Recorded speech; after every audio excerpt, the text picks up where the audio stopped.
ಮುದ್ದೇಬಿಹಾಳ ಕಾಲುವೆ ನಿರ್ಮಾಣ ಅಧಿಕಾರಿಗಳು ರೈತರ ನಡುವೆ ವಾಗ್ವಾದ. ರೈತರಿಗೆ ಮಾಹಿತಿ ನೀಡದೆ ಕಾಲುವೆ ನಿರ್ಮಾಣ ಮಾಡಲು ಹೊರಟಿರುವ ನೀರಾವರಿ ಅಧಿಕಾರಿಗಳು ಹಾಗೂ ರೈತರ ನಡುವೆ ವಾಗ್ವಾದ ನಡೆದಿರುವ ಘಟನೆ ನಡೆದಿದೆ. ವಿಜಯಪುರ ಜಿಲ್ಲೆಯ ಬಸವನ ಬಾಗೇವಾಡಿ ತಾಲೂಕಿನ ರಬಿನಾಳ ಗ್ರಾಮದಲ್ಲಿ ಮಂಗಳವಾರದಂದು ಈ ಘಟನೆ ಸಂಭವಿಸಿದೆ.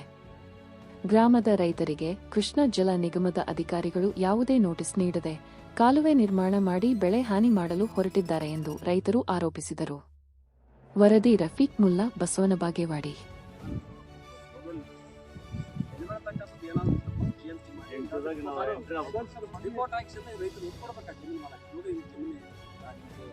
ಜಿಎಂಸಿ ಮಾಡಿದ್ರೆ ಜಿಎಂಸಿ ಇತ್ತು ಜಮೀನ್ದಾಗ ನಾವು ರಿಪೋರ್ಟ್ ಕೊಟ್ಟಿವಿ ಅಂತ ಒಂದು ಖಾತೆ ಕೊಟ್ಟ ಇವತ್ತು ನಾಳೆ ಪರಿಣಾಮ ಪಡ್ತಕ್ಕ ಖಾತ್ರಿ ಇರ್ತದೆ. ನೀವು ಏನೂ ಕೊಡೋದನ್ನೇ ಮಾಡ್ಕೊಂಡು ಹೋಗಿ ಕಾಟಿ ಹೋದ್ರೆ ಹೇಳಿರಿ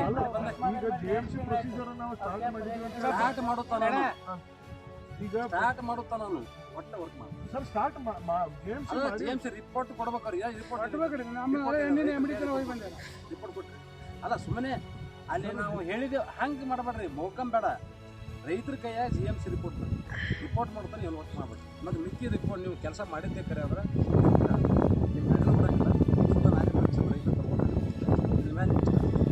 ಮತ್ತು ನಿಮ್ಗೆ ಯಾರು ಹೇಳಿ ಮಾಡಿ ಯಾರು ರೈತರು ಏನು ಮಾಡ್ತಾರೆ ದಬ್ಬಾಕಿ ಮಾಡಿ ಏನು ಮಾಡಾಯ್ತವ್ರು ಅದಕ್ಕೂ ನೋಡ್ತಾ ಇಲ್ಲ. ಹಂಗೆ ಮಾಡೋದು ಅಲ್ಲ ಆಕೈತಿ ಇದು ನಂಗೆ ಗೊತ್ತದ.